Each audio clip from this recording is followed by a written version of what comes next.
অনেকেই কমেন্ট করে বলেন যে ভাই আমি তেল পড়ে যায় নিচ দিয়ে, এই যন্ত্রণায় হচ্ছে যে আমি নতুন কার্বোরেটর লাগাইছি তারপরেও হচ্ছে নিচ দিয়ে তেল পড়ে যায় তো ওভারফ্লো কি কারণে হয়?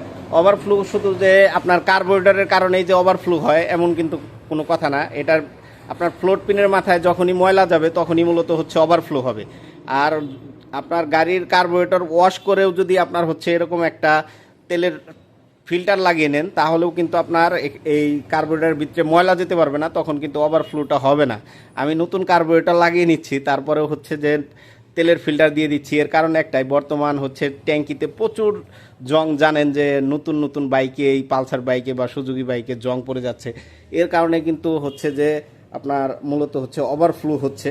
তো আমরা হইলো নতুন একটা ফিল্টার দিয়ে দিচ্ছি, এর কারণে দেখা যাবে যে তেলটা ছেকে যাবে, তখন কিন্তু কার্বোরেটরে ডিস্টার্ব করবে না। তো এইভাবে আপনারা লাগিয়ে নিতে পারেন আপনাদের বাইকের কার্বোরেটরের সাথে, তেলের পাইপের সাথে একটি করে ফিল্টার। সেই ক্ষেত্রে দেখা যাবে যে আপনার বাইক ওভারফ্লো থেকে অনেকটা বেঁচে যাবেন। ভিডিওটি ভালো লাগলে পেজটি ফলো করে দিন, ভিডিওটি শেয়ার করে দিন।